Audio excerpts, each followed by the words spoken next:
Has corporate America lived up to its promise? NAM, the National Urban League, the National Association of Investment Companies, and the National Association of Securities Professionals. New initiative on the state of investments in diversity, equity, and inclusion. They will produce a report to track which corporations have followed through on their pledges and what specific actions have they taken. Reverend Sharpton also met with Chris Kaczynski, the CEO of McDonald's, to raise our public concerns over Black franchises, Blacks on their board, the recent removal of businessman John Rogers, and advertising with Black-owned media. It is not enough for corporations to declare their support for the Black community. They must match their words with concrete action. 3 years ago, the world watched a man lose his life on video as an officer placed his knee on his neck. Institutional and structural racism has had its knee on our necks for far too long, and those who stated their support for us must live up to their words. The debt ceiling cannot collapse on the already marginalized. Reverend Sharpton participated in a Zoom meeting this week with the White House and other civil rights leaders as they discussed the current state of the debt ceiling talks and the impact on our communities. Black and impoverished areas cannot be compromised by negotiations with Kevin McCarthy, Speaker of the United States House of Representatives. National Action Network firmly believes that assistance for low-income Americans and minority communities cannot be slashed while protecting tax cuts for the wealthy. As McCarthy holds the economy hostage, it is important that we protect the already vulnerable among us and do not place the burden on them as the deal is negotiated. These points were reiterated on the Zoom call with the White House. An actual breach of the debt ceiling would cause catastrophic harm to our nation, hurting the already marginalized the most. But so too would any deal which places the burden on those least able to carry it. Well, mourning the loss of Tina Turner and Bill Lee. National Action Network mourns the loss this week of legendary artist icon Tina Turner and jazz bassist Bill Lee, father of filmmaker Spike Lee. The queen of rock and roll was more than an international superstar. She was also a survivor, an impeccable role model for women everywhere. Tina Turner was a trailblazer in every sense of the word, inspiring others to believe in themselves and proving that one can overcome a horrific situation and turn their scars into stars. Bill Lee was an incredibly talented bassist whose work could be heard on recordings by artists like Bob Dylan,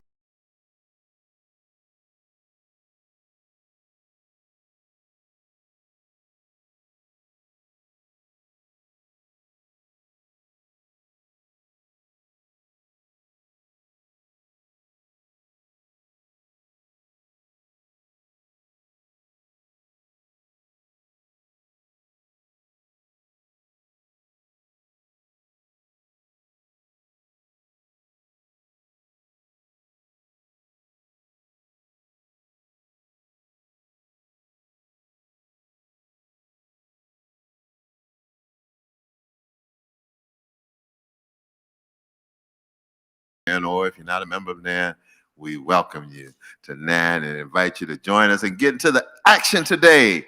For more information and to join, you may visit again www.nationalactionnetwork.net or call 877-626-4651. Again, that number is 877-626-4651. Or just text the word NAN, NAN to 59769. Welcome.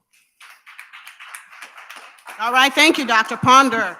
During the Saturday Action Rally, we have a segment here called What's on Your Mind, where you're able to share your thoughts and your viewpoints with us here at the National Action Network. We invite you to email us at whatsonyourmind@nationalactionnetwork.net. Again, that email address is whatsonyourmind@nationalactionnetwork.net, not sitdown.net, not do nothing but .net, but action.net, or call us live here at 877-626-4651 to share with us a brief account of what issues are concerning you most that you want the broader community to be aware of. We invite all of you to call us, email us at What's on Your Mind today. The NAN Youth Huddle will not meet. Again, let's repeat that loud and clear and spread the word. Will not meet May 29th for the Memorial Day observance. The NAN Youth Huddle experience will resume on Monday, June 5th at 6:00 p.m. Please spread the word and get into the action with our youngest and brightest dreamers of today and leaders of tomorrow. For more information on the Youth Huddle experience, you can call us at 877-626-4651 or email us at nanyouthhuddle@gmail.com. Tune in to MSNBC's Politics Nation with none other than Reverend Al Sharpton every Saturday and Sunday at 5:00 p.m. Eastern Time, live on MSNBC. We know this weekend he's got some incredible hosts considering what has transpired across this country this week. And so I encourage you all, have a watch party if you can. Saturday and Sunday evenings, 5:00 p.m., MSNBC, Politics Nation with Reverend Al Sharpton. All right. If you've been here on a Saturday, you know that we have a segment called What's on Your Mind, where you, the people, you, the community, have the opportunity to interact with us here at the National Action Network 24 hours a day by emailing us at whatsonyourmind@nationalactionnetwork.net. Again, that email address is whatsonyourmind@nationalactionnetwork.net, or you may call us at 877-626-4651. 5 and a 1. Thank you, Miss J. Spencer from the audience. We've got a rather robust group of responses this week. I've got 2 messages that I'm going to share via email, but we're going to go to the line. That's here live, here at the House of Justice Auditorium. Good morning. Give us your name. Let us know where you're from and share with us what's on your mind. Good day, everybody, and God bless everybody. My name is Sister Reverend Word. I'm from Heaven, born in Harlem. I'm a National Action Network lifetime member, and my birthday was yesterday, so I'm now 72 years old and new. Yes, 72 years old and new, and I just really heard this word, but race beta. But I want to go back to Christ Jesus. He really encouraged us to learn about the society that we're living in. So when I heard this word race beta, I had to look it up online. And according to the definition online, it's pitting the color of one race against the color of another race. Now, we all know it's one human race, but I want to make it real clear that when a National Action Network, Civil Rights Organization, and NAACP speak against racism, they are not race baiters. They are for the human race of all people, justice and peace for all people. God bless y'all. Good day. Yes, justice and peace for all people, not just one, all. And if you've done your history, your homework, you know that we here at NAN do that. We fight for the rights of all people. Good morning, my brother. Give us your name. Let the people know where you're from and share with us what's on your mind. Good morning. My name is Nolan Farah from Queens, New York. And I would like to say thank you to everybody who showed up for the rally in Queens County in front of the Queens District Attorney's Office Monday. This another 2 weeks, we're having another rally, same place, same time, in front of Melinda Cat office, demanding my exoneration. And we're going to be out there making good trouble again the next 2 weeks. June 6th, same place, same time, 11 to 2. This time we should have some beverages and something to eat. I'm going to provide that. Thank you. All right, look at Nolan giving back to the community that is now serving him and supporting him and getting exonerated. Thank you, Brother Nolan. Good morning. Give the people your name. Let them know where you're from and share with us what's on your mind today. Good morning. My name is Reverend Crum Goddess Kennedy, and I'm originally from Saratoga Springs, New York, celebrating 84 years on the earth. And this is what is on my mind. On Wednesday, I attended the homegoing service for Carol Taylor, who was the first African American airline stewardess in the United States. Spoke on behalf she was part of the Women's Auxiliary here at NAN, and also a very big supporter of Reverend Sharpton. We did a lot of demonstrations together, and it was through her that young women of color could now know they could become airline stewardess. So may she rest in peace. And everybody get involved and get on the bus on the 26th, going to Washington. 26th of what month, Mother? The 26th of August. All right. All right. Thank you so much for sharing.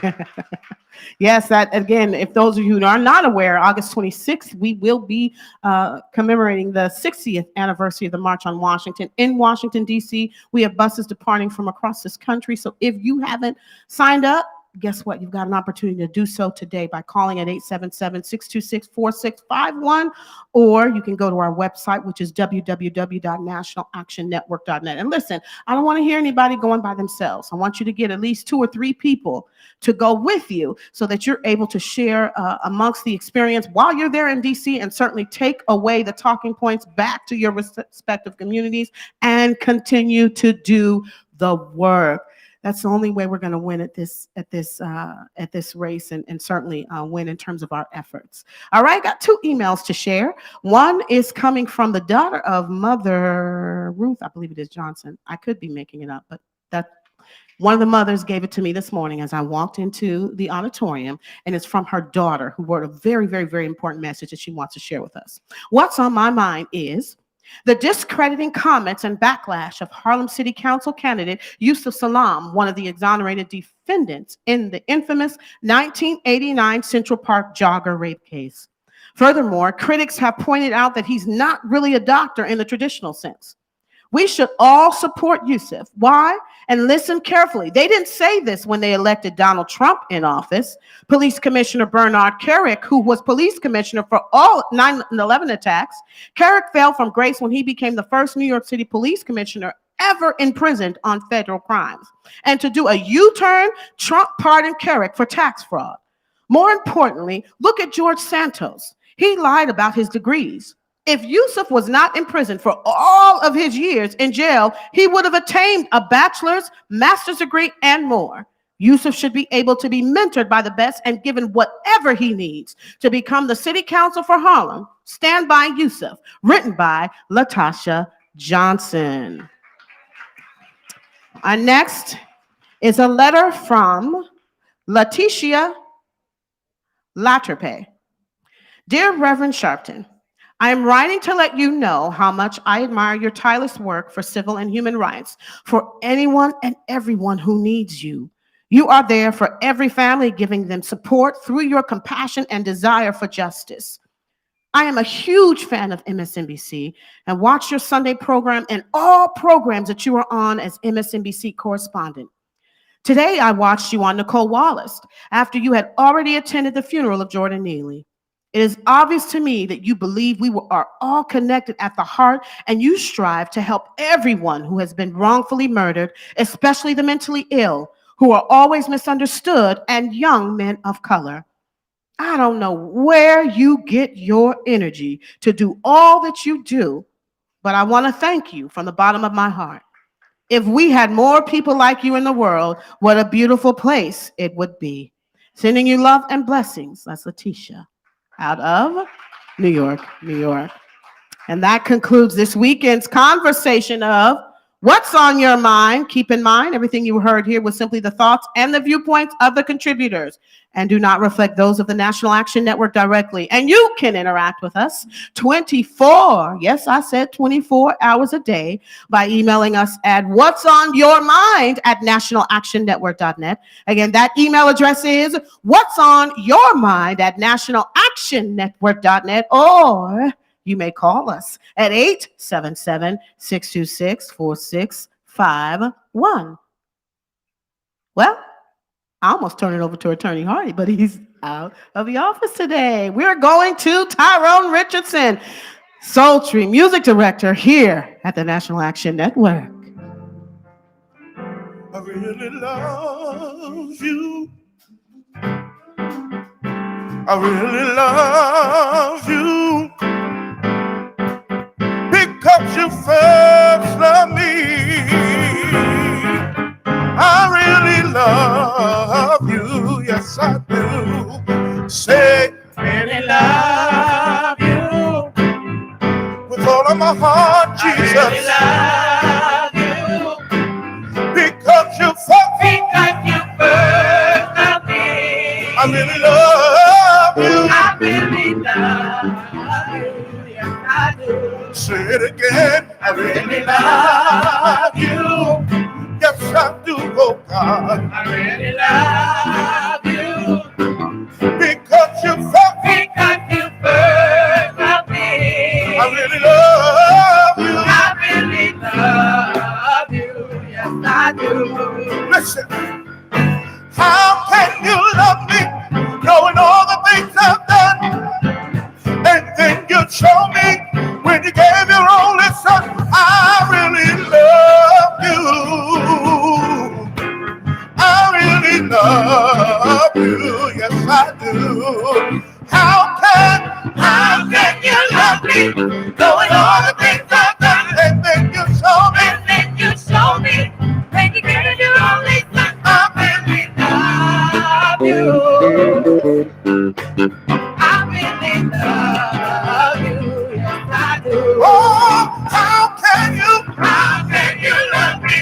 Knowing all the things I've done. And then you show me when you gave you only son. I really love you. I really love you. I really love you, yes I do. Oh, you are the air I breathe. You're the song, you are the song I sing.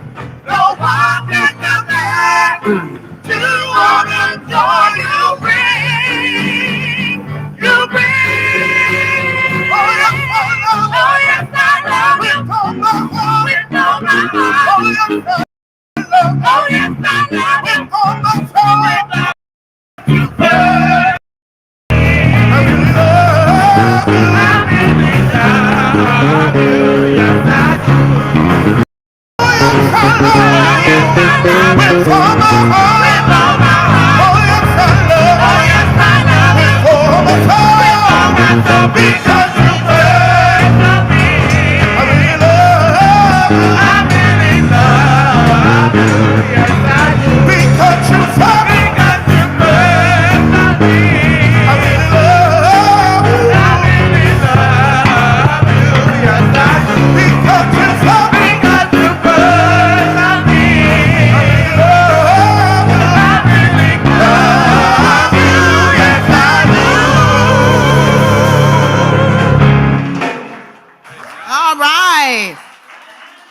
Those are the sounds of our musical director, none other than Tyrone Richardson. Just a quick reminder again, the NAN Youth Huddle will not meet, Seasoned Saints, on Monday, May 29th for the Memorial Day observance. They'll resume on Monday, June 5th at 6 o'clock p.m. Please make sure you spread the word that we will not be open, but you can get into the action the first week of June with our youngest and brightest dreamers of today and leaders of tomorrow. For more information on the Youth Huddle experience, which is absolutely tremendous, you can call us at 877-626-4651, or you can send an email to nanyouthhuddle@gmail.com. And tonight, MSNBC, Politics Nation, with Reverend Al Sharpton, each and every Saturday and Sunday at 5 o'clock p.m.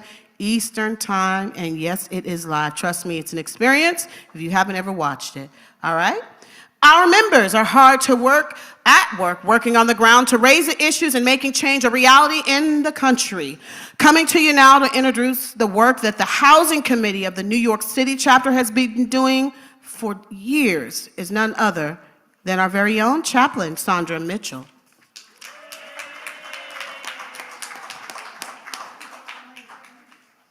Thank you, Sister Katrina. I call her Lady K. Okay. Thank you for introducing me. Good God bless day to all our listeners and viewers. I give thanks to the NAN Civil Rights Activist family in the House of Justice Auditorium, our 1190 AM faithful listeners and viewers on mostly all of the social media platforms, including our NAN website, nationalactionnetwork.net. Good God bless day to you, and thank you for your faithful listening. I want to seize this moment to personally thank our elegant and take no prisoners people's preacher. Without boundaries, he has no boundaries. And our Reverend Dr. Sharpton is our warrior. Give it up for Reverend Sharpton. He's leading with truth and the spirit of God within to fight the good fight for justice for all people whose human rights have been violated or compromised by whosoever. Give it up again for our fearless warrior and leader, our Reverend Dr. Al Sharpton. Thank you, Rev, for all that you have answered the call to do. As chairwoman of the Housing Committee, I want to share with you what we've been doing since the new year began and I accepted the position as Housing Chair. But first, let me quickly tell you what our Housing Committee's mission is. Our Housing Committee's mission is to educate our public about their rights as a tenant, homeowner, or someone seeking housing. Empower, visit workshops and meetings to share the tools of which you will use to fight for your human right to live in clean, safe, and real affordable housing.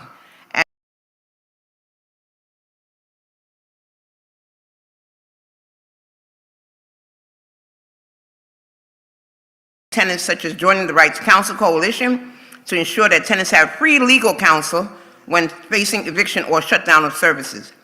We are fighting for the right to counsel on a statewide and federal level across the country. As we look to increase our numbers, we join some powerful forces in the Bronx, such as the New Settlement Apartments, CASA, Community Action for Safe Apartments, the Northwest Bronx Community and Clergy Coalition, and other community-based organizations such as Manhattan Tenants and Neighbors and We Act.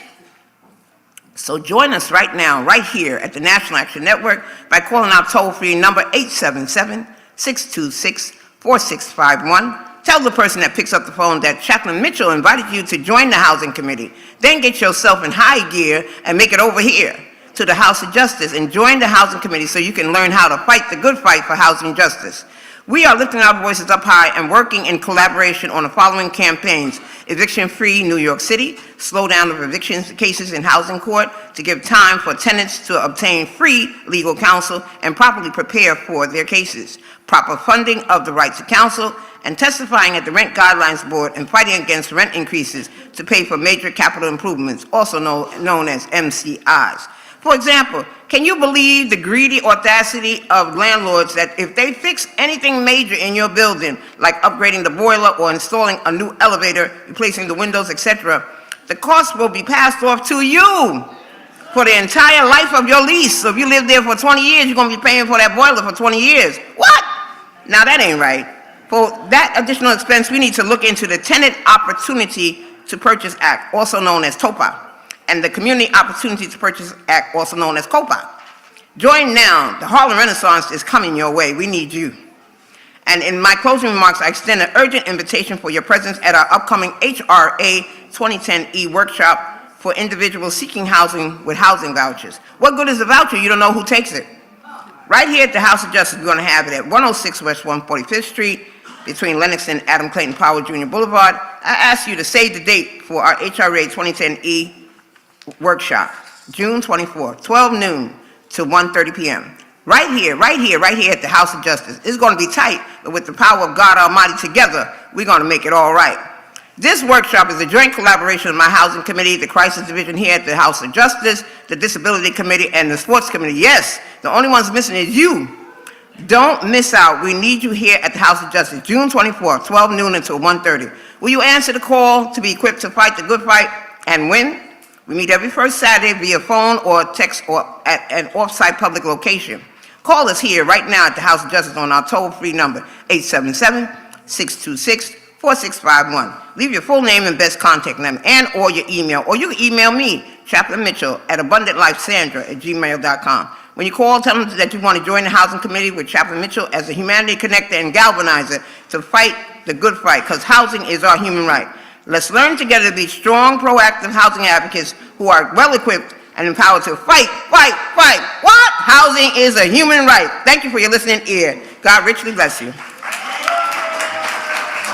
All right, thank you, Chaplain Sandra Mitchell. Another selection from our Change Ensemble under the direction of none other than Minister Tyrone Richardson.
All right.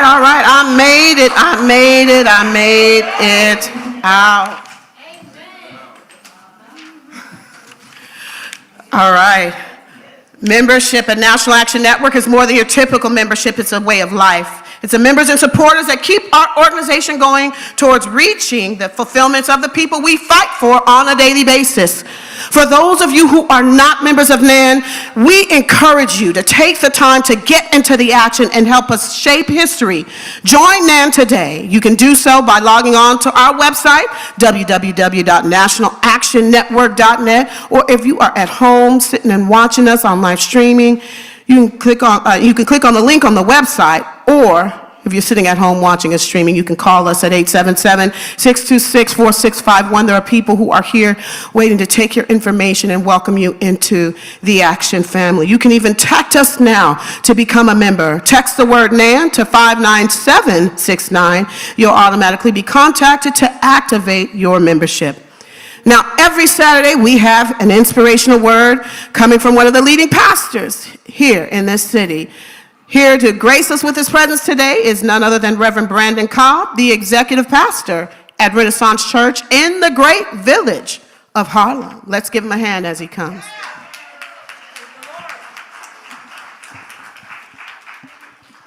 Good morning to you all. Grace and peace. Grace and peace.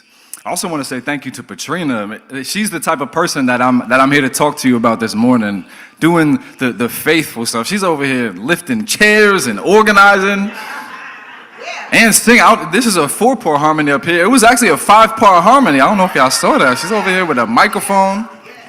That's incredible, man. That is incredible. Thank you to the Dr. Reverend Al Sharpton, the founder of NAN, and Dr. W. Franklin Richardson, the chairman of the board of National Action Network, for having me this morning. Again, my name is Brandon Cobb. I'm the executive pastor of Renaissance Church here in Harlem, USA. And I just appreciate you all for welcoming me in this morning. It means a lot. Yeah, you clap it up for that. So I hope we got some worshipers in the morning here in this morning, because I like to worship Jesus. So that's all I got to say. But as we do that, I want you to open your Bible, your YouVersion or your physical Bible, to Philippians chapter 2. Philippians chapter 2. And starting in verse 5, it reads like this. Adopt the same mind as that of Christ Jesus, who existing in the form of God did not consider equality with God as something to be exploited. Instead, he emptied himself by assuming the form of a servant, taking on the likeness of humanity. And when he had come as a man, he humbled himself by becoming obedient to the point of death, even death on a cross. For this reason, God highly exalted him and gave him the name that is above every name, so that at the name of Jesus, every knee will bow, in heaven and on earth and under the earth, and every tongue will confess that Jesus Christ is Lord, to the glory of God the Father. My charge to you today, be so committed, be so very committed to excelling at the ordinary, and watch God do the extraordinary through you. Be so committed to excelling at the ordinary things, the day-to-day. Watch God do the extraordinary through you. You know, in the Montgomery bus boycott, the Reverend Dr. Martin Luther King Jr., he realized the momentum in the moment, and that people, black people, realized the weight of the moment and how they should unify for the time at hand. And so to capitalize on that, he began to organize, and that is how we got the Montgomery bus boycott. And there was a lot of momentum there, and all sorts of people from the area joined hands in this one thing. And in that moment, there was this elderly lady who was seen walking as they decided to no longer give their money to this institution not treating them correctly. And she, with her hands behind her back, walking faithfully down that road to where she was going, dragging her foot. And a younger gentleman saw her while he was driving his car and pulled next to her on the curb and exclaimed to her, ma'am, please, we know what we got going on, but you don't have to walk. And she had this confounded look on her face, and she stepped a little closer, and so he thought she didn't hear him, so he said again, ma'am, I said you don't have to walk. Just get in my car. I'll take you to where you need to go. And she looks at the young man and she says, let me tell you something. And that's how you know mama getting ready to, well, tell you something, because let me tell you something. I know I don't have to walk. I'm not walking for me. I'm walking for my kids. And I'm walking for my kids' kids. But you see, sometimes we want to appear extraordinary. We think the work is done in the grandiose, the saying the right things in order that I might appear correct before other people, and the performance of things, the what does it look like, the glitz and the glamour. But we ought not pursue extraordinary for extraordinary's sake, because we see here in Jesus, here in Philippians 2, it said, instead he emptied himself. This addition by subtraction, this glorification by a descending down below. And here we see in Jesus that God accomplishes through the very ordinary means much more than we ever could with our most extraordinary performance.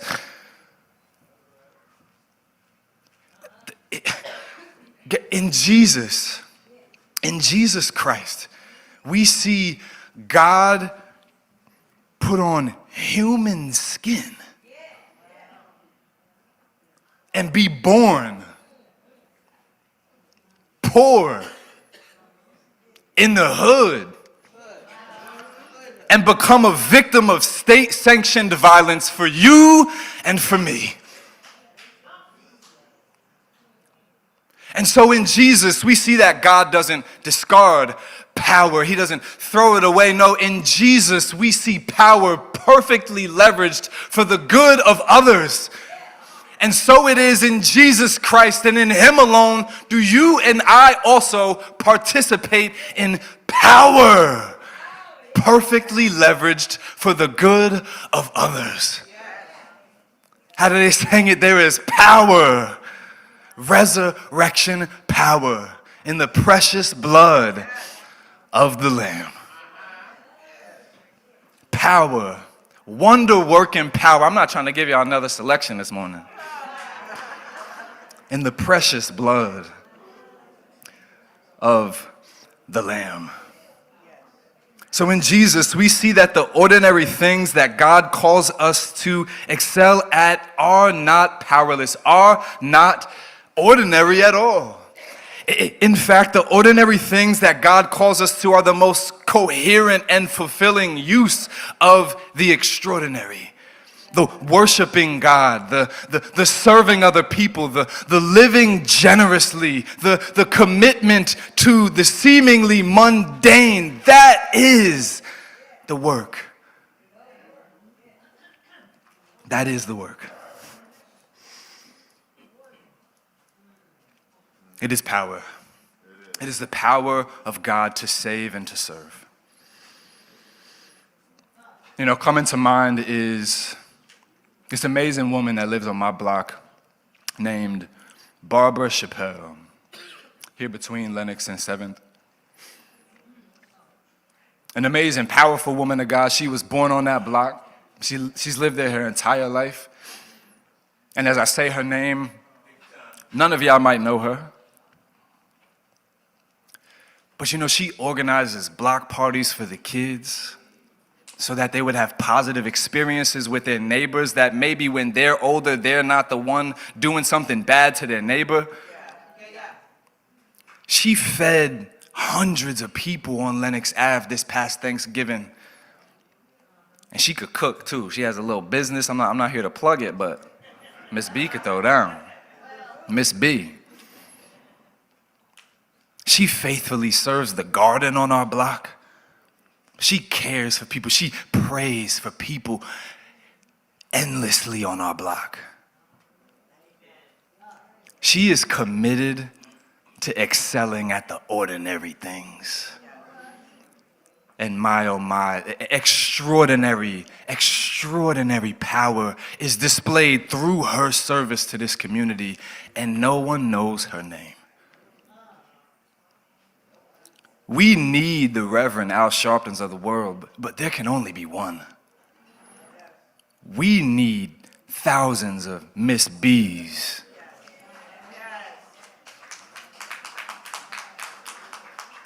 My, oh my, would it glorify God if this room was full of Barbara Chappelles, if Harlem, New York was full of Barbara Chappelles.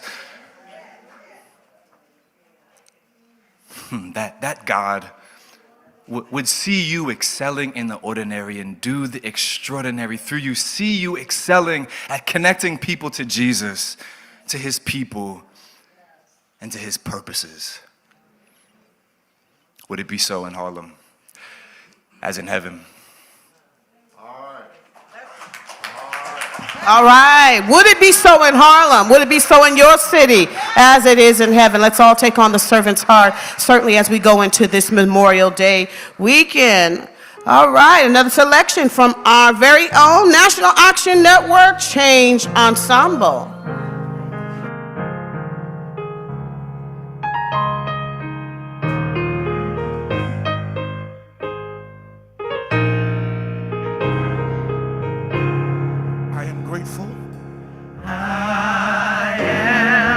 Grateful for the things that you have done. Yes, I'm grateful for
further ado, he is one of the most prominent activists leading this country. The man who is not afraid to speak up for the voiceless and stand firm in his beliefs.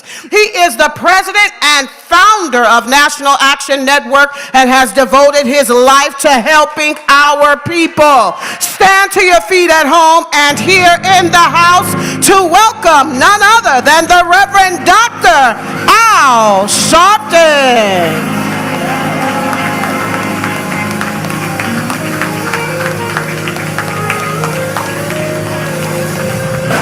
No justice. No peace. No justice. No peace. No justice. No peace. No justice. No peace. What do we want? Justice. What do we want? Justice. What do we want? Justice. When do we want it? Now. When do we want it? Now. When do we want it? Now. When do we want it? Now. When do we want it? Now. Fist bump the person next to you. Tell them you love them.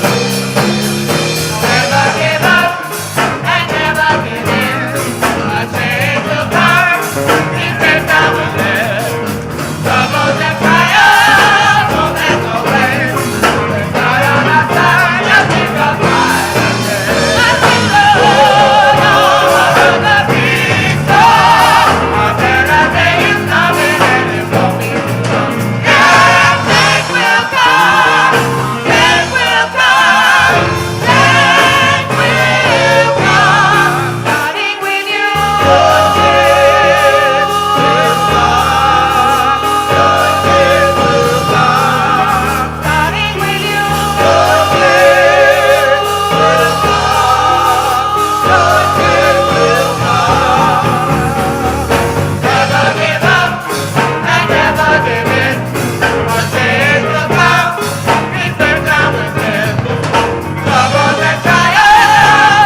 As we observe a part of our community that has served in the military and some that passed on in that service, but we also on our Memorial Day weekends historically remember those soldiers on the freedom battlefield that passed for service. We don't disrespect the military. Some went in the military and fought for freedom at the same time. And some fought for freedom that had to deal with the military. But as you go through this Memorial Weekend, it ought to not be just about going to the beach. It ought to be about knowing that if you stand for something, if you live for something, if you don't be distracted, and if you don't be sidelined, your change will come. Your change will come, will come. Your change is gonna come. Oh, yes, it will. Your change will come. Your change is gonna come. Oh, change will come. Oh, change will come. Change doesn't fall out the sky like rain. Change is not something that is just going to happen on its own. Change is earned. Change is for those that go for change. Change is for those that believe in change. Change is for those that will accept nothing less than change. Reason why you can't get out your rut is you're sitting in your rut. You can get in a hot bath and sit too long, it'll turn cold. But if you get up and get going and demand your change is a little beyond your grasp. Reach beyond your grasp and hold on, and your change will come. Your change will come. Your change. Don't you give up. Your change. I know it will. Your change. Oh, change will. Change will come. Oh, change will. Oh, your change will come. Your change. Don't you believe it? Your change will come. Your change. Oh, your change. Yes, it will. Your change. Oh, change will. Oh, change will. Starting with you.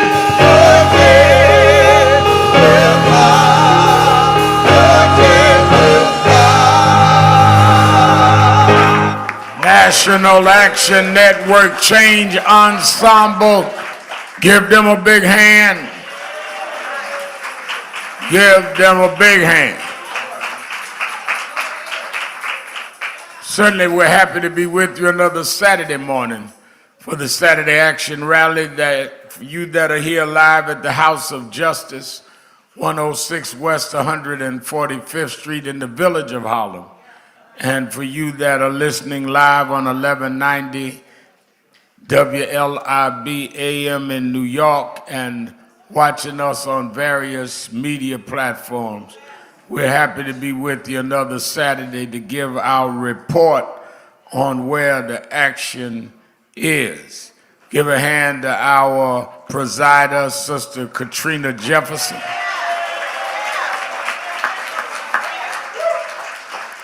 Our musical director, Minister Tyrone Richardson. And give Chris and our little orchestra some, our drummer Chris. And certainly we welcome and want to give a big hand to our inspirational speaker, Reverend Brandon Cowell. Come on, give him a hand.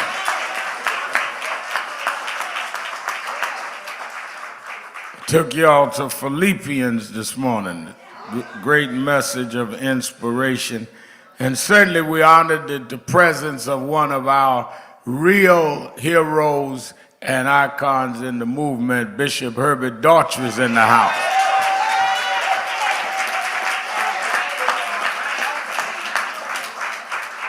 And the mother of Eric Garner, she's been traveling. She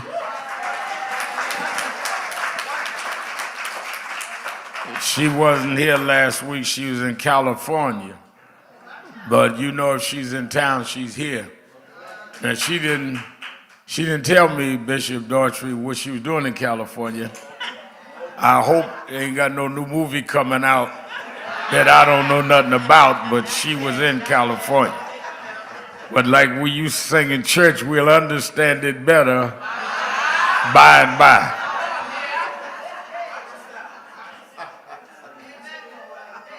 Let me say that we give our sincere condolences and prayers for the family of Tina Turner.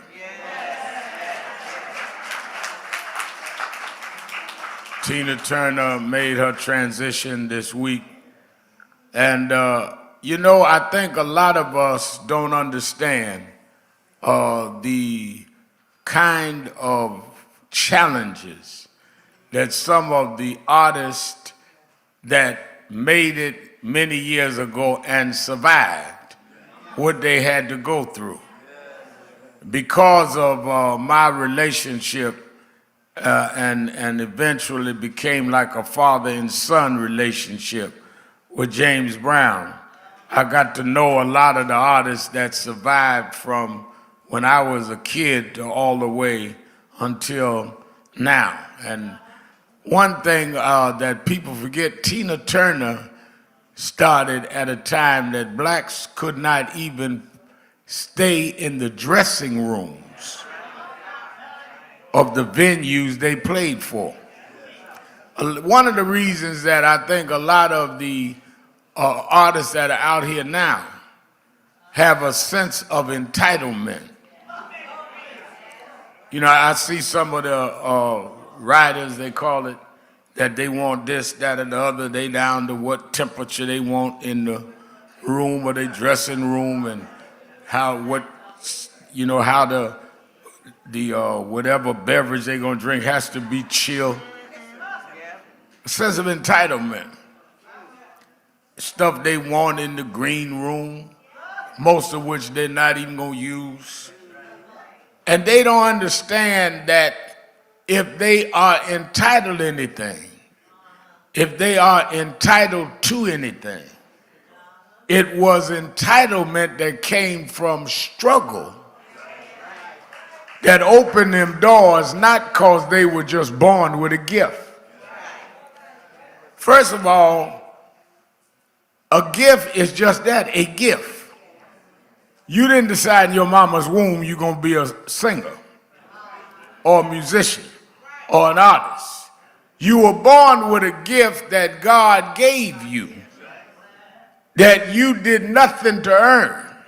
If you recognize that, you ought to cultivate and protect that gift to use it for more than you, because it's a gift.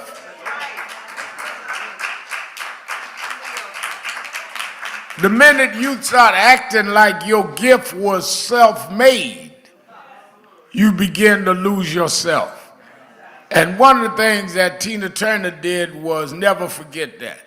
If you saw her on stage, she gave it all. And she fought at a time that blacks were not supposed to be central in rock and roll. She bust down a lot of that, and women. She had to fight misogyny and racism. And at a time that men got all the credit. Not only did they go through the domestic abuse stories we heard about Ike and her, but Ike took credit for all that she achieved music-wise. And at the era she grew up in, a man had to make you. That's why it was so revolutionary that in '84, when she came back with Private Dancer after she left Ike, she got bigger after Ike than she was with Ike.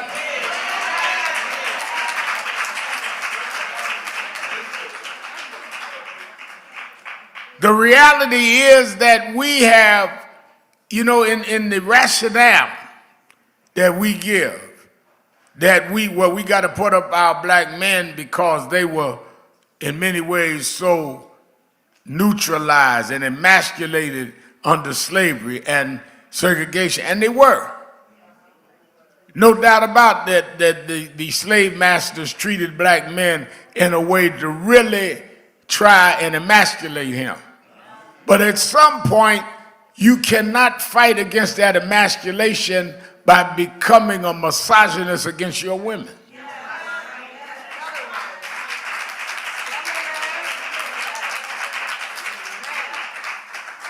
If the white slave master put your woman ahead of you, that was part of the slavery sin. Don't blame the woman. She was a slave just like you. Hello. And some of y'all, how many decades past slavery, still trying to make black women pay for what black women didn't do.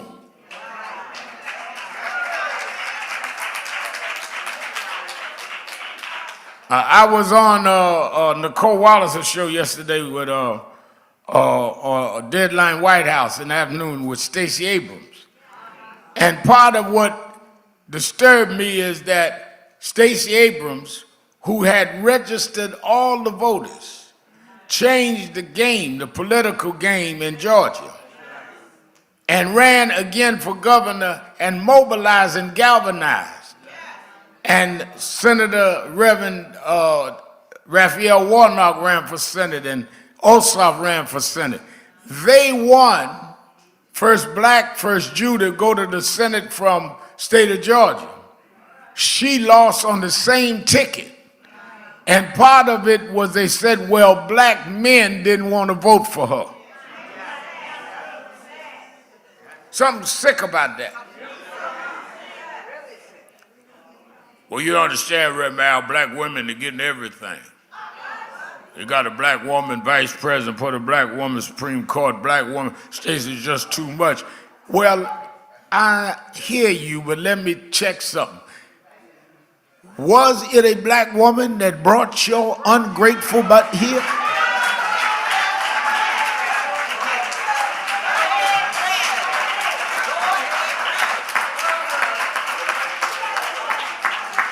I mean, I'm just checking. But maybe they swapped you at the maternity ward. But from your appearance, it was a black woman that brought you here. So how you gonna stand against your mama and expect that your life's gonna be blessed when God decided at the beginning of time there's not but one way you gonna enter this earth, and that's through the womb of a woman?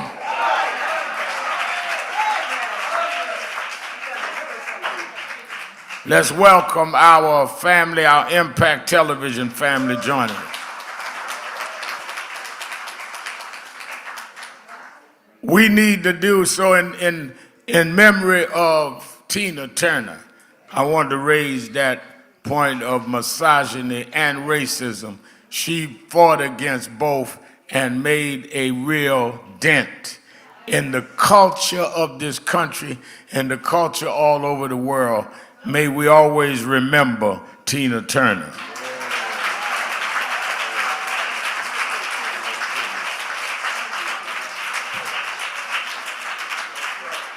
I also want to give our condolences to the family of Bill Lee. Bill Lee was a major musician, and he played with many of the great jazz and other musicians in his time. And you know him as the father of Spike Lee. And I called Spike the morning his father died, made it to his 90s. And Spike said, I just thank God he lived that long. And as you know, Spike is a member of this organization, comes some Saturday mornings, him and his son. And we give that to the Lee family.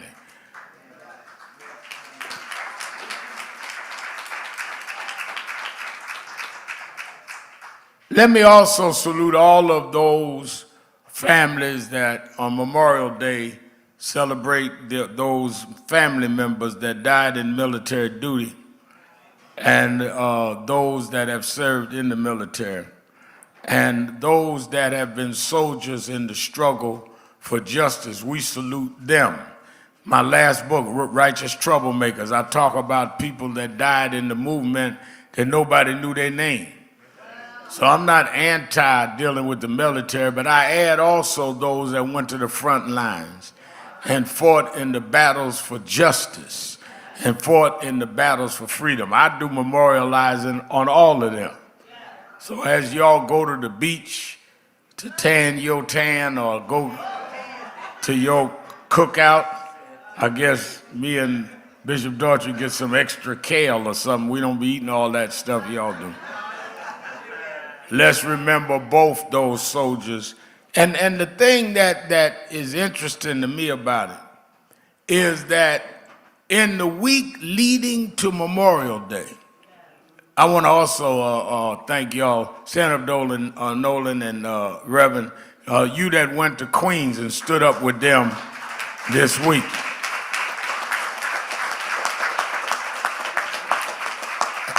And our committee that deals with second chance and deal with unfair sentencing and unfair redeeming of people's records. I was proud that the committee went out there. They're going to do it again, and then we're going to have a day, if they don't back up, where all of us are going. So we just want y'all to build up, do a couple, and we building up, but we want to see people that were wrongfully convicted to have their lives and records returned to them. And these two are a symbol of that.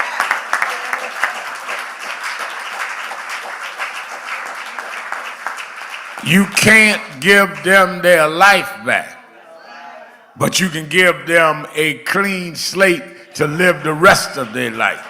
And we're going to fight for that. And you ain't got to be a front page news story to fight. That's why this is the House of Justice. That's why you see people that come in here and everybody, some become big names. Like Corey Weiss, a Central exonerated 5. Stand up, Corey Weiss.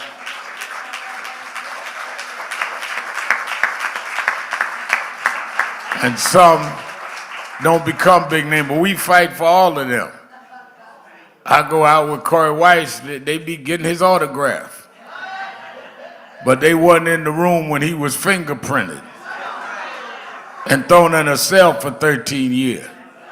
He'd rather have them 13 years than to be signing autographs. So you must always, and you must clearly fight for what's right. And one of the reasons that we do that is because we understand that we could have been one of them.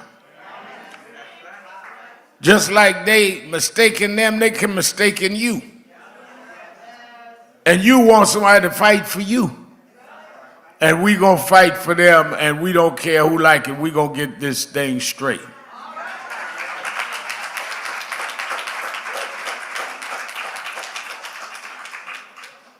Let me make one of the things that I think is very important is that we all understand that as we are in this struggle, you got to be able to have an analysis of where you at. Now, one of the things, Bishop, that really seemed contradictory to me is if we're going to remember those that died in the military for Memorial Day, then we ought to be asking, then what were they in the military for?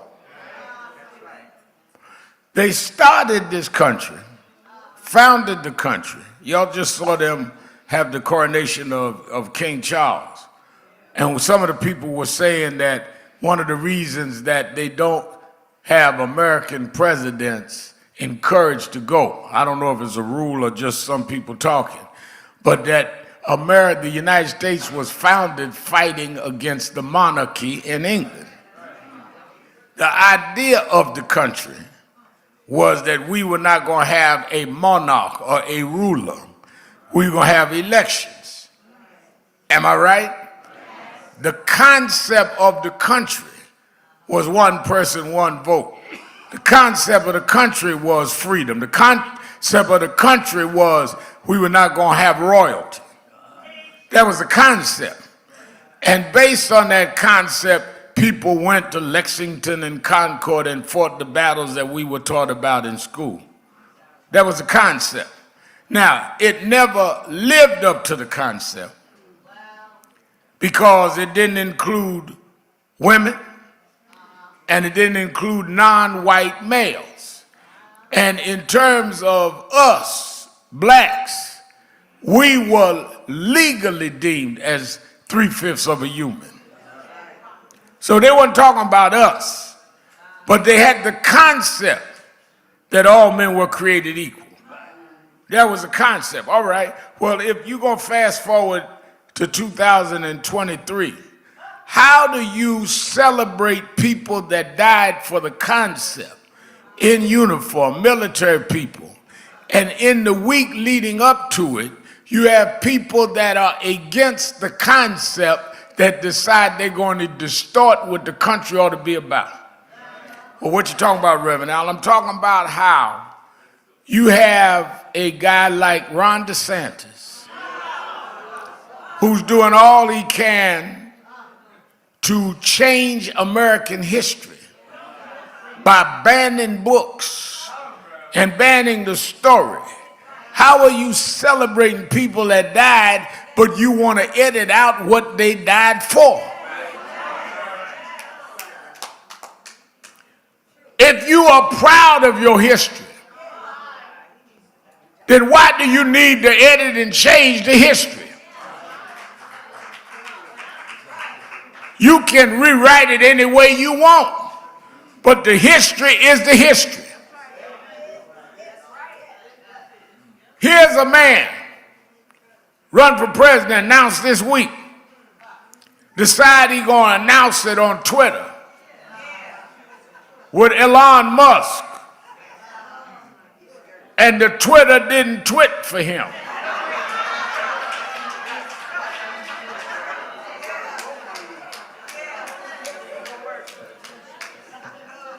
Y'all remember, it was just 2 months ago, we went down to Florida and had National Action Network and our chapters down there.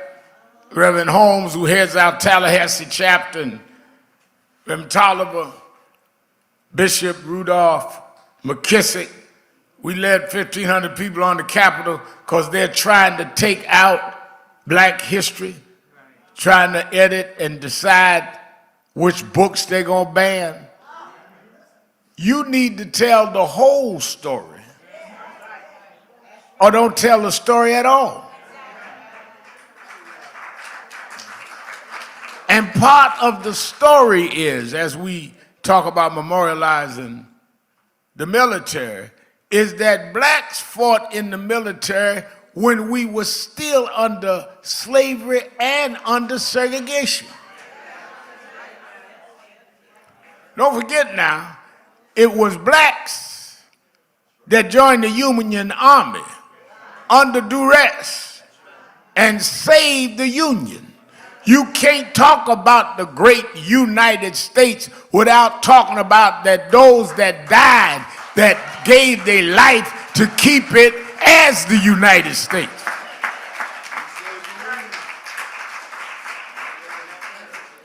I tell it all the time. The Confederates had come north. They were winning battles. And Abraham Lincoln reluctantly, he didn't want to do it. He reluctantly listened to Frederick Douglass and the abolitionists and let the blacks join the army. And they joined, put in separate barracks, but they backed General Robert E. Lee and them up and saved the Union. And if you're going to memorialize anybody, memorialize those that suffered and died when they got less than anybody else.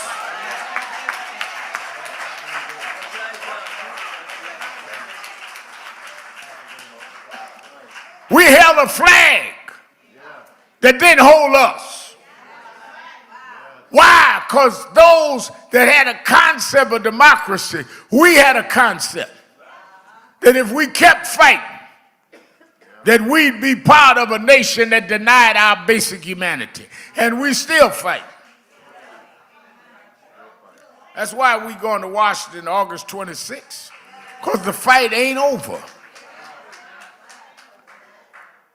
You know, I was telling some folk this week that we organizing for the march. And I was telling them this week that when you look at the history of the country, and you look at the fact that blacks had to join the Union Army even though they were not going to get equal pay, equal housing, but they fought for their freedom. And the result was in 1863, Lincoln signed the Emancipation Proclamation. Y'all with me? Which is why 1863, Emancipation Proclamation, which is why 100 years later, exactly, 1963, was the March on Washington. And they organized it that way. 1863 to 1963. Somebody's phone ringing. If it ain't Jesus, hang up. I'm talking.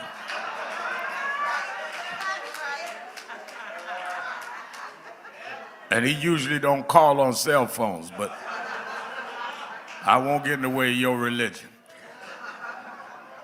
Some don't understand. They just deal with the headline, Reverend Carr, without doing the research. it was strategic to go from 1863 to 1963. And it was strategic to go to Lincoln Memorial. Why didn't they go to the Washington Monument? Why didn't they go to Jefferson Monument? They went to Lincoln Memorial because Dr. King said in August of 63 that Lincoln, you promised that we would be free. You promised that the shackles of slavery and oppression would be taken off of us. You promised. Washington didn't promise that. Washington had slaves. Jefferson didn't promise that. Jefferson had slaves. But Lincoln, you promised. And he said, we come 100 years later to say the promise has not been fulfilled. In fact, he said, America has given us a check that is bounced in the bank of justice.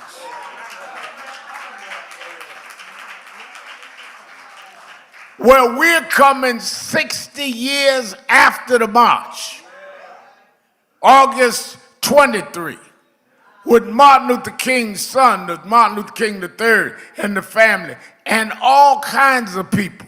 I met with the Latinos, I met with the Jews, I met with the Asians, because everybody's marched, because y'all are getting shot down now. When it was just blacks, people made it a race thing. Now they're shooting everybody. They're going up in synagogues shooting mass shootings. They're going up in Asian, and y'all need to march with us. It is not just about pigmentation. It's not just about your complexion, it's about your direction.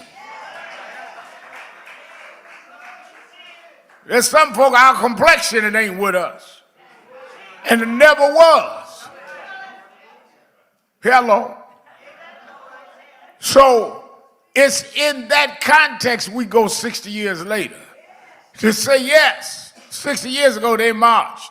And we went from the back of the bus to the front. We won that 64 public accommodations bill. 63, we couldn't vote with voter protection in the South. We won that 65 Voting Rights Act.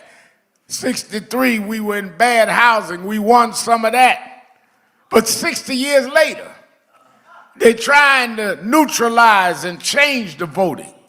60 years later, they're gentrifying our communities against open housing. 60 years later, we still are a tenth of white wealth in this country.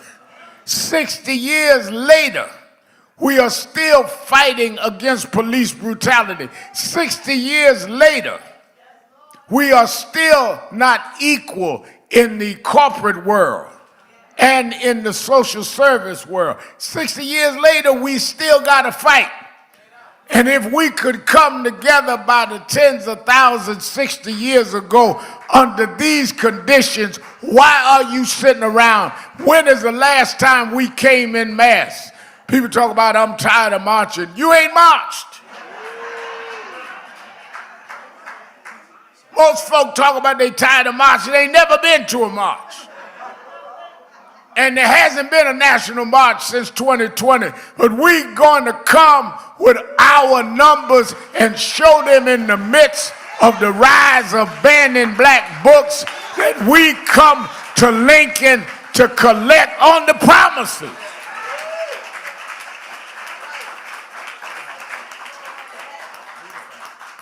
And that's why we invite everybody.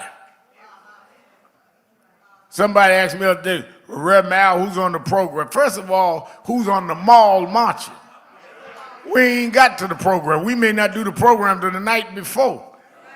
This ain't amateur night at the Apollo. You want to get on stage, go Wednesday night, amateur night, and hope they don't have them take the stick and run you off the stage.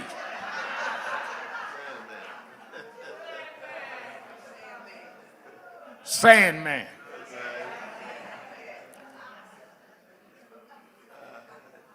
We need to understand where we are.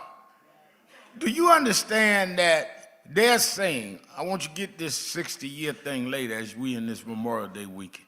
They're saying that the leading contenders for the Republican nomination for president is Donald Trump, who's indicted in New York,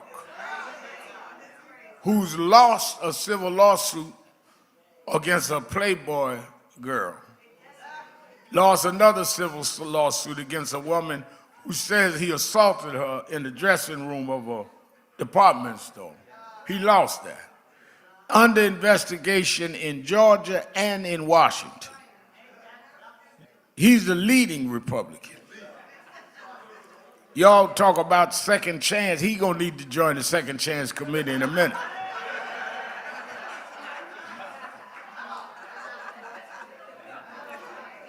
Victor Pate, don't close the book. You may have a new member in a little while. You got him as the leading contender, and the second to him is a man that want to ban books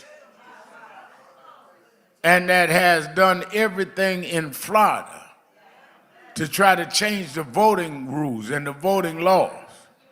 So you got a battle now. That's why I took that time to break that down, between what is this country going to head for. The battle in the Civil War was between the Confederates and the Union, and the Confederates' model of governing was states' rights. Let every state decide on slavery. Federal government shouldn't tell Mississippi what to do. Federal government shouldn't tell South Carolina what to do. Federal government shouldn't do, it's states' rights. Let each state decide what it's going to do, all right? It was the states' rights movement. Well, where we are today, that's why this March, August 26th, is so important, is that you have a states' rights movement again. The states are saying, we will decide, not the federal government, on women's right to choose. Every day you hear another state voting, well, 6 weeks, well, 15 states. We will decide on chokeholds. State of New York says against the law for a police officer to chokehold. Why? Because of the movement we all were involved with, Gwen Carr, with Eric Garner. We tried to put it in the national federal law that was part of the George Floyd bill. Couldn't get it passed, but we coming back again. Now, states deciding on affirmative action. States decide. It's a states' rights movement, which is what the Confederates were, which is why we need national mobilization. And that's why you need a national march to kick that off. They got states' rights folk against the Democrats, and they talking about, well, you know, Biden is too old. He ain't but 3 years older than Trump. And has passed bills, inflation reduction, infrastructure, all that, but he too old. Well, then why is he being productive and Trump running around trying to hide classified information? I told one of these right-wingers the other day, if Trump is looking at a picture and don't know his wife from a woman that accused him of rape, then y'all got the wrong guy that's a little too old to be president.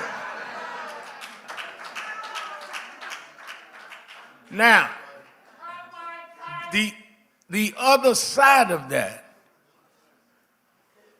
is that we cannot have the duplicity that we are beginning to see and get into the politics.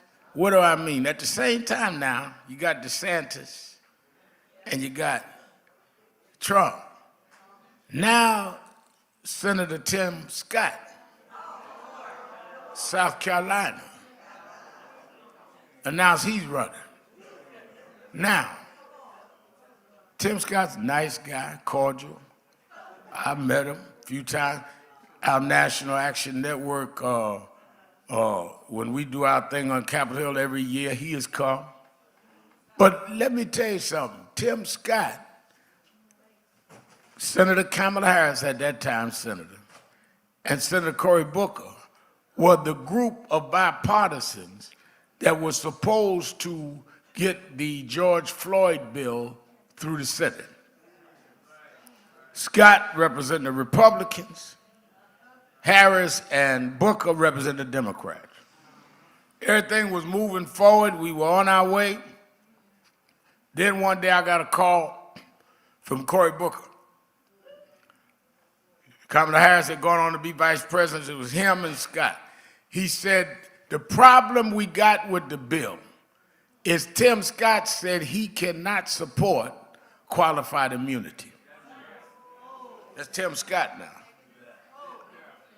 He said, I can't sell it to the Republicans in the Senate. I can't deal with it myself. Qualified immunity meant that we had the right to sue police officers personally and their counties. And we could not get the George Floyd Justice and Policing bill through because of the blocking of Tim Scott. Now, I was right in the mix of those negotiations. Then I'm watching Tim, because like I said, he's a cordial fellow. I'm watching his announcement, Bishop Daughtry. And he talked about how proud he was of the country, okay, and how the country has grown. All right, it is a different country. And how his grandfather picked cotton. And now his grandfather's grandson picks a seat in the U.S. Senate. That's why I said, hold it a minute. America didn't do that organically.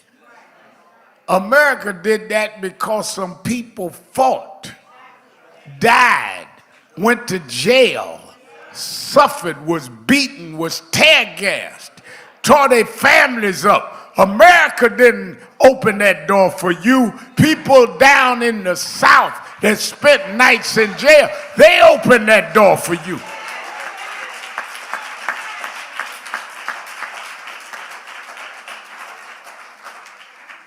That's why they want to ban the books, because they want to change the story. They want to act like on its own America got better. We made America better.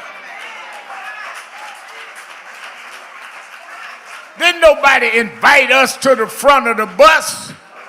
We marched, we boycotted, we shut the bus company down. Don't get it confused. There were soldiers on the battlefield and there were soldiers on the freedom battlefield.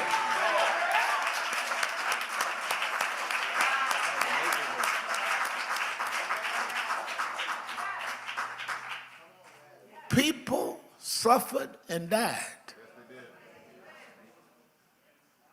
You can disagree with me, Senator Scott, on qualified immunity, but don't rob the people that fought to give you the right to disagree. Clarence Thomas come out of Georgia. Don't forget those that fought for the right for you to sit on the Supreme Court and to live out in the suburbs and to be in an interracial marriage. That didn't just happen.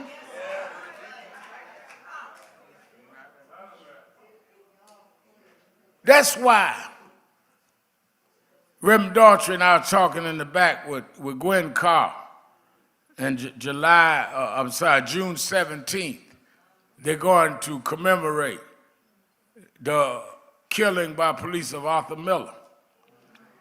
And it's going to be all day. So we're going after the rally out there and join them. That's going to be 3 days. Why am I doing that? Because the young folk in Huddle need to know that police brutality and fighting it in New York didn't start with what we did here. The roots and seeds started with Arthur Miller, started with Michael Stewart. We are still fighting a battle, and every generation must move it a little further. The problem is that some of us get so caught up in ourselves that we are not caught in the continuity of movement. The Bible is a continual story of what God did with people every generation. It didn't stop when the children of Israel went across the Red Sea. They had to get through the wilderness in their own wickedness. And then over the Jordan, and the fights didn't stop then. Joshua had to fight battles. You want to fight one battle and act like it's all over. It is not over. You got to fight your round. You watch basketball playoffs going on now. You can win one game. That don't mean the playoffs is over. Go out and get drunk that night. Start flashing guns and stuff on Instagram. You won't make the next game or the championship. We elected 2008 Barack Obama president. Had some folk talking about we don't need civil rights no more. They were writing articles. We don't need Al Sharpton no more. Well, Obama did 8 years and kept working with us because he understood the day would come he'd have to leave the White House. Then what you gonna do? And he left, and who moved in was Donald Trump, who tried to cancel everything Obama did. It's always gonna be a struggle. The question is, what side are you on, and are you gonna fight?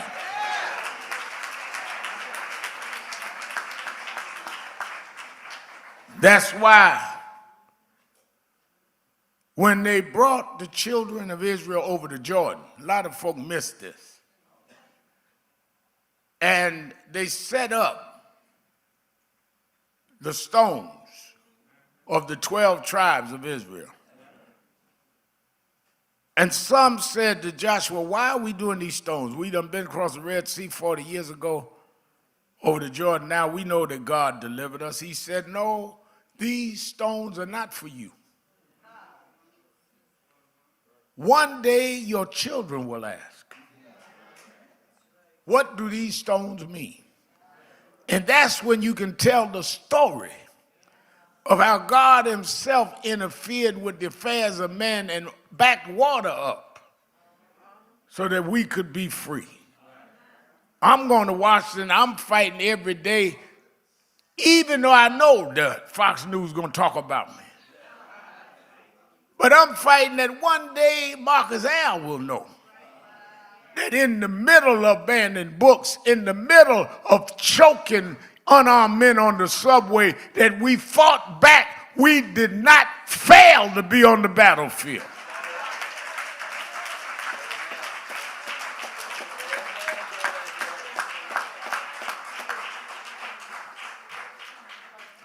Memorial Day, when people go to the cemeteries to decorate the graves of military men and those of us that will extol the names of those that are freedom fighters, nobody cares how they dressed.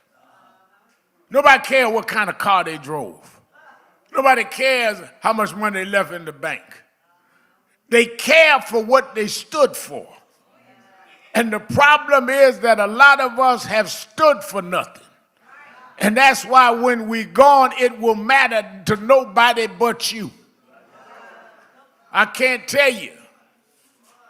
One of the worst things in my life, I don't know, Bishop Daughtry admitted or Reverend Carver admitted, worst thing in the world is ask the preacher to preach a funeral of somebody that never did nothing. Roll the body down the aisle, lay it out in front of the pulpit, families sitting up on the front row crying and carrying on, and we supposed to get up and hallucinate a life you never lived. I mean, what we gonna say?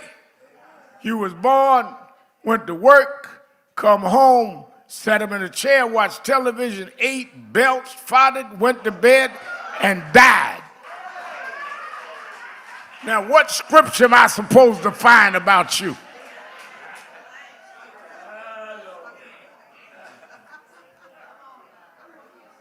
That's why I choose the funerals I preach now, Carl, because I'm sick of getting up lying over folks.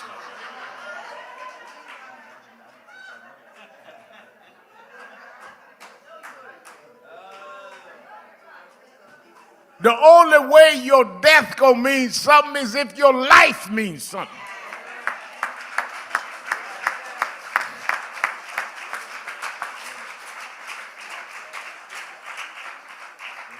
In fact, Dr. King said that if you've not found anything to die for, you're not fit to live.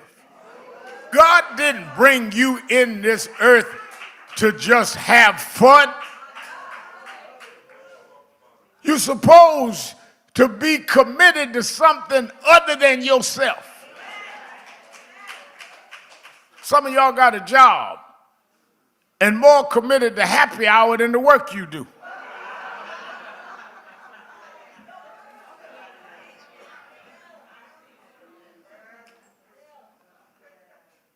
That's why we must, I was in Chicago this week, and I had a meeting with the chairman of the board of McDonald's. Many of y'all read our website, filing up the convention, economic justice. I want to know what contracts they're giving. I want to know how much they're spending on black media. I want to know what they're doing in terms of the Byron Allen lawsuit. I want all of that, and say that we're demanding reciprocity. But I landed in time to go by and see Reverend Jackson. And I spent an hour and a half or so surprised. I didn't even tell him I was coming. He called me 2-3 times a week. Al, I'm doing this, Al, I'm doing that. I just walked in and surprised him, stayed with him 2 hours. Why? Because those that have laid the path for us, we should never forget.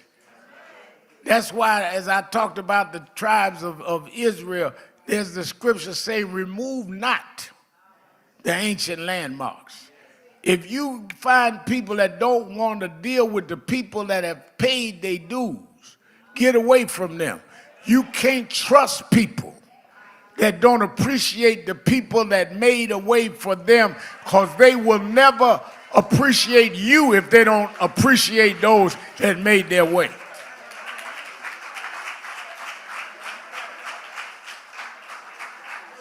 That's why everywhere I go, I talk about Jesse.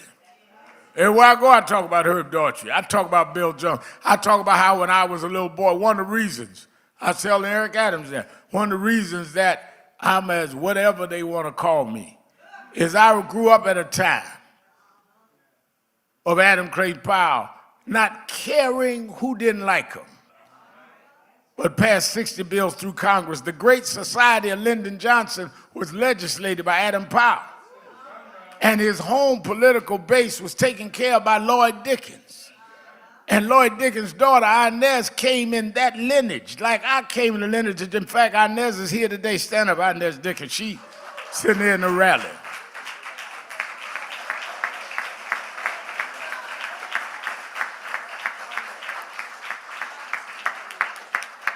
And she comes to the rallies because she come out the lineage of the struggle. She don't come because she running for something. She come because she always come. Nigga be telling me, Reverend, I need you to endorse me for my race. Okay, what you running for? So-and-so. I said, well, come by the headquarters and talk about, okay, give me the address. What that mean? You ain't never been here.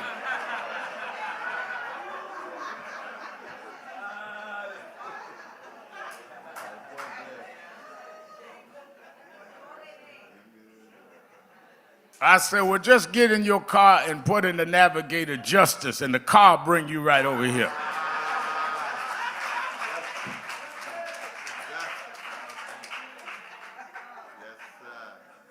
We want to be seen. I see this in the activist community.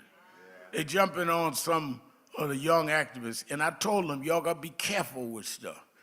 Because they going to put you in the limelight, and the same light they illuminate you with, they're going to burn you with. They're going to try to use you to replace, oh, they the new ones. And once they exalt you and try to put everybody else in the shade, they're going to tear you down because they are after the movement. They ain't after promoting you. I was reading just the other day the scripture, 10th chapter of Mark, Cobbs, where James and John said to Jesus, Jesus had just got through laying down the law, just got through talking about how it's difficult for a rich man to go to heaven, like a camel through the eye of a needle, all that. Bring suffer little children to go to me, same chapter. And you get to the end of the chapter, Bishop Daughtry, it's always some with the me. You done heard all this. And James and John, Zebedee's sons, slip up and say, Jesus, we want to be on your right and your left. We want our position in this. Wait a minute, I just got through preaching. No, but what about our position? Y'all read it, Mark 10. Can we be one of us on the right and one of us on the left? And that's what's happening to a lot of us in activism. Well, who gonna be the sponsors? Who gonna do the press talk? Who gonna be in the papers? I wanna be on the right. Sometimes I go to a march and I'm leading the march and you almost scuff up my shoes, or who gonna try to get next to me in the picture?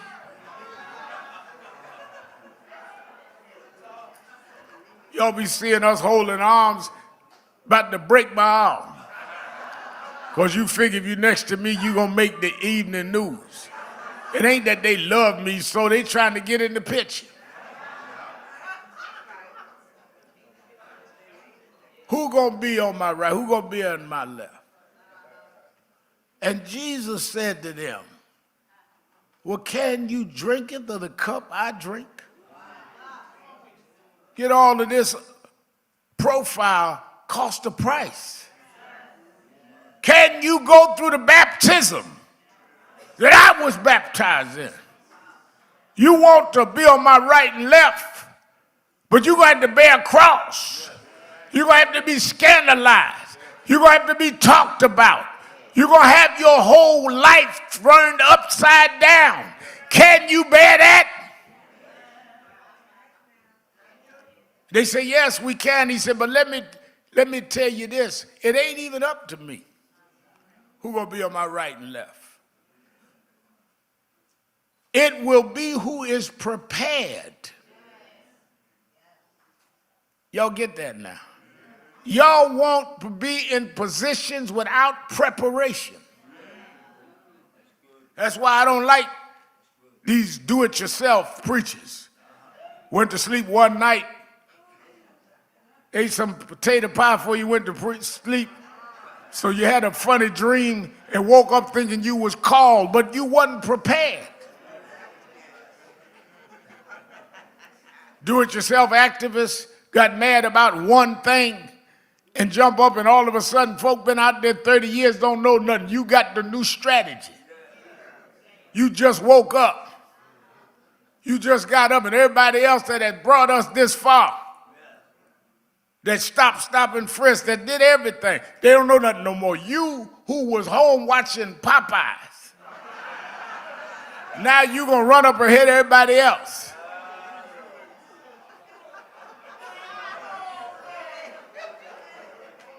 Not prepared for nothing. And they'll put you on television because they know you ain't got an answer. You got 2 or 3 slogans. And that's it. Jesus said you got to be prepared. Those that been through the fire and been through the flood, nobody in the Bible was exalted without being tested, without being tried, without being rebuked and scorned. And you wonder why God let mean things happen. He's preparing you to stand up and be exalted.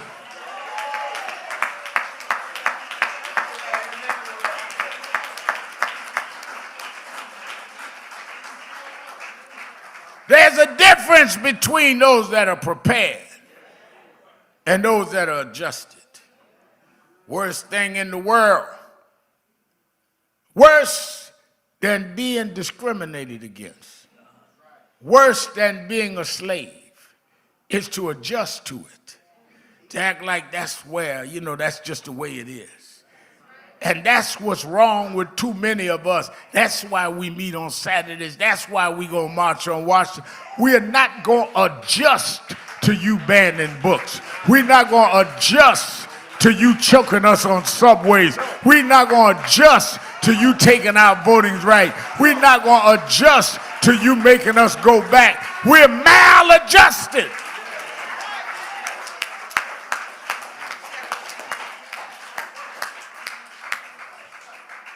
I told y'all a long time ago, folk having a conversation about in slavery.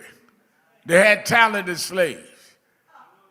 One guy's talking about one of these academic retreats.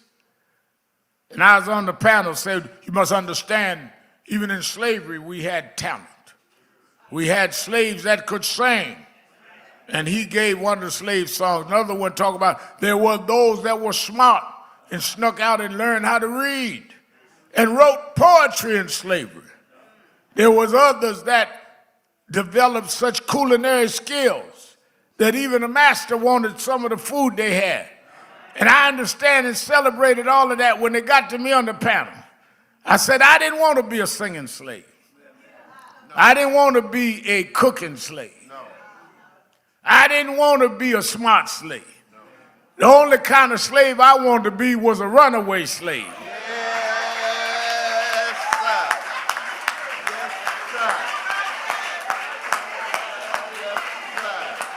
I'm part of the crowd that never adjusted. I don't care how good the food was. I wanted freedom. I don't care how smart it was. I wanted freedom. And I want it now. And I want it full. And I won't stop until I get all of my freedom.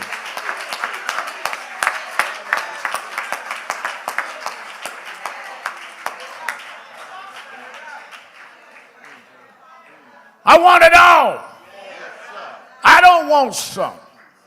God didn't make no mistake when he made me. He didn't make no mistake when he made you. He put you in this race and in this place to finish the journey. And Monday, I'm going to remember those that fought a good fight, that kept the faith, that took the abuse and scorn and went ahead anyhow. I'm going to remember those that went on the battlefield and brought us from the outhouse to the White House. And I'm going to keep on fighting. We come too far from where we started from. Nobody told me the road would be easy, but I don't believe he brought me this far to leave me now. God will make a way. Yes, he will. Yes, he will. Keep fighting. He'll make a way. Keep on struggling. He'll make a way. Keep on standing up. He'll make a way. Keep on believing. He'll make a way. God will.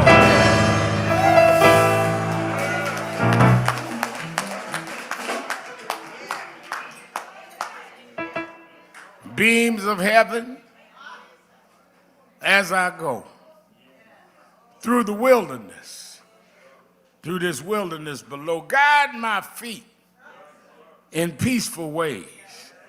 Turn my midnights into days. When in the darkness I would grope, faith always sees a star of hope. And soon from life's grief and danger, I shall be free someday.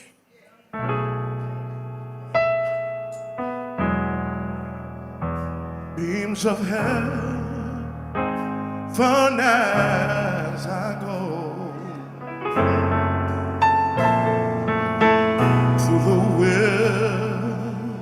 wilderness below. Guide my feet in peaceful ways. Turn my midnights into day.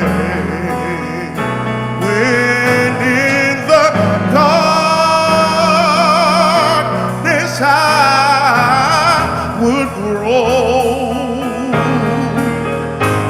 always sees a star of hope. Soon from all life's griefs and dangers, I shall be free someday. Harder now may seem the fight, right they often yield to my wickedness. A while may reign, Satan's cause they seem to gain. There is a God that rules above, with hand of power and heart of love. And if I'm right, he'll fight all of your battles. I shall have peace someday. I do not know just how long it will be. What the future holds for me, but this I know, if Jesus leads me, I shall get home. I shall get home. Good God Almighty, good God Almighty, I shall get home someday.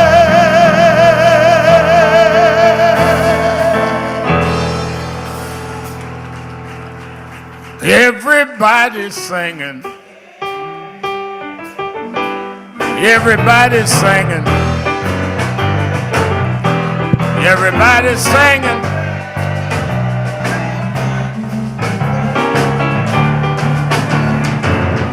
Everybody's singing.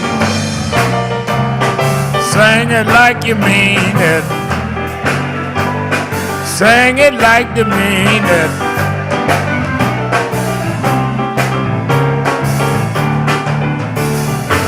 I'm open the doors of the movement. There may be someone here today comes to the rallies or hear us on the radio or watch us on the television but never join the organization. We have a robust organization, different committees, different auxiliaries. You don't need to just listen to me speak. You need to be involved. You need to be part of it. You need to be a member with your name on the books. If you're here today, or if you're listening in radio, you can call and join on the phone at 646 at 877-626-4651. 626-4651, 877. But if you're in the auditorium, just come down to me if you're not a member and come and join. As you heard some of you, as Sister was dancing, Carmela was dancing and showing our dancing ministry. And Richardson was singing. Come on, if you're not a member, come on. Everybody's singing. Everybody's singing. Look at these children coming. Everybody's singing.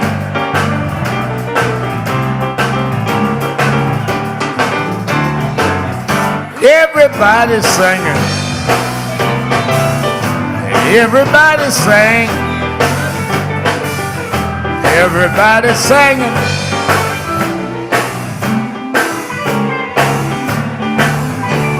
Sing it like you mean it. Sing it like you mean it. Sing it like you mean it.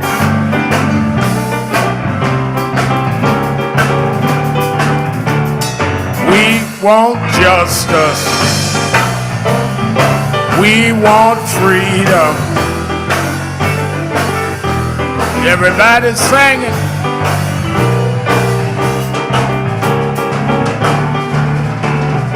One last time, y'all.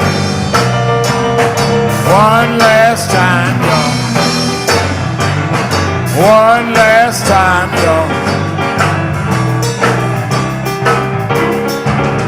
Hey. All right. All right. We're going to raise our offering.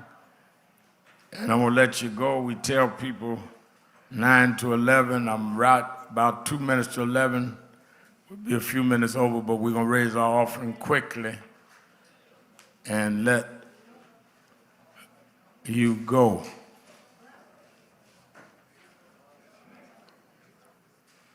Thank all of you from NAN that supported Terrence Floyd and the Floyd family this week.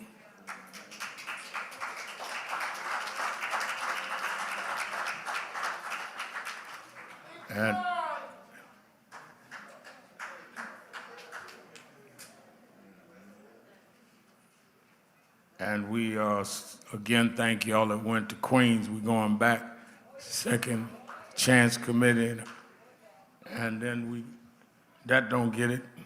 We got some other stuff we're gonna do. I'm going myself eventually, but I want them to see a build-up.